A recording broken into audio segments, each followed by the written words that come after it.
You're in for a treat. Phil Schneider has 17 years experience working in the government black projects. He carried a level 3 security clearance. He's a former government geologist and engineer in the black projects, underground bases at areas 51, S4, and Los Alamos. He's going to expand your mind here this morning. Please welcome Mr. Phil Schneider.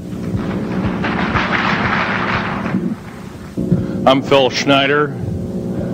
I spent 17 years in black budget programs, government geologist, as engineer, structural engineer with aerospace applications, self-taught metallurgist, became kind of famous in my own right.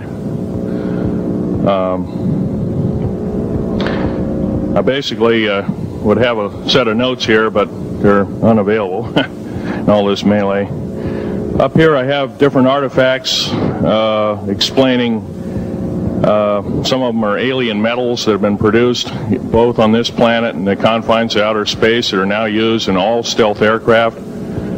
All stealth aircraft, for instance, all black jets, what you're seeing of black helicopters and the like, the skins and the coatings and the residues that are used predominantly in the aircraft themselves, in the airframes and the rotor blades and the fans, and in some cases in submarines, special titanium hulls, in the Phoenix class submarines now. All this has come from alien technology. 1947 is what the public has been told. Something crashed in the backyard in New Mexico, a place called Roswell, New Mexico.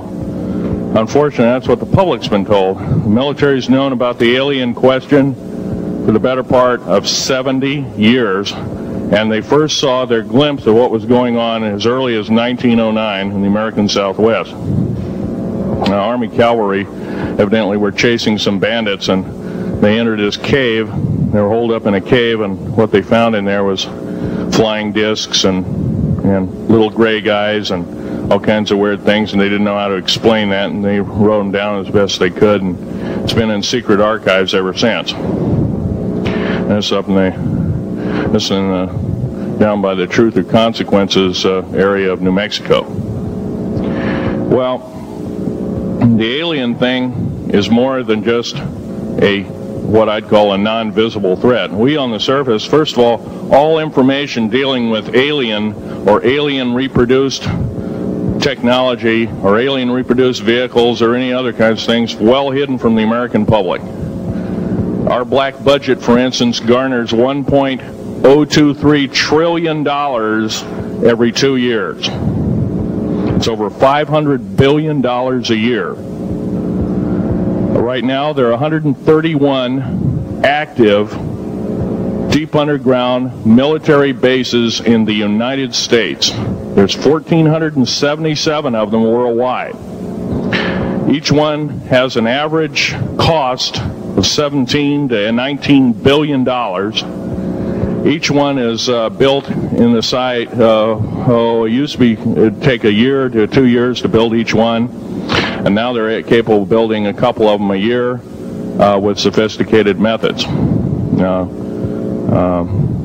My colleague Al Bielek has actually been on some of the high-speed railways, the magneto-leviton trains that connect all the deep underground military bases within the United States. He's been on a Mach 2 train and floats off of a single rail at 3/4 of an inch off the rail, and is what you'd call high tech. We have nothing like this on the surface. The public basically has been totally lied to. We're considered stupid or even moronic in some cases. It's got to stop. If we're going to gain our country back, we must, and I repeat, must instill in our public officials, anybody that goes and does public service, they must tell us the truth. If they cannot do this, then they must be impeached, or they must be removed from office.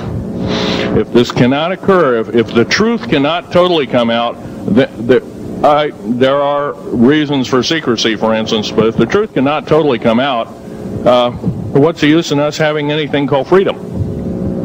Okay, now I have pictures here that I'm going to show you during the break in artifacts, and I ask you to kind of look at them but not handle them. I have actual crashed retrieval metal from Roswell, New Mexico. It's given to me when I was 14 years old. For instance, I've got other things. I've got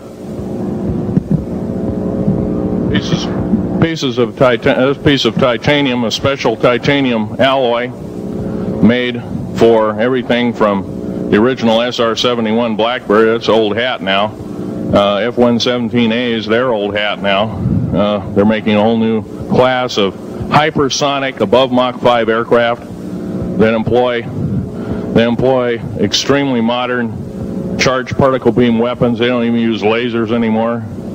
Computer enhanced imaging radar, although it's used in helicopters for public surveillance, computer enhanced imaging radar, and in satellite technology. The brand new kid on the block is a kind of infrared technology where a satellite 150,000 miles out in a geosynchronous orbit, or not quite geosynchronous orbit, but these spy satellites can literally look in and see a dime on the floor, say on your kitchen floor. They have a resolution factor of 99.999961. This particular piece of metal, I'm going to drop it on the floor here. It'll kind of ring like a bell. You can't break it. Withstand temperatures in excess of 7,500 degrees Fahrenheit. It has niobium in it. It also has mironite in it, element 123. Yeah, please do. It's in a non-crystalline form. This is just kind of a dripping out of the main crucible. Here's a crystalline example. It's in the scalenohedral crystalline form. We got this from the large grays technology. This is grown in the confines of outer space, which has not quite a super vacuum, but by the way, this is capable of withstanding temperatures in excess of 10,000 degrees Fahrenheit. It's great for certain parts of aircraft. This kind of material I work with on a daily basis. Up here we have a transparency of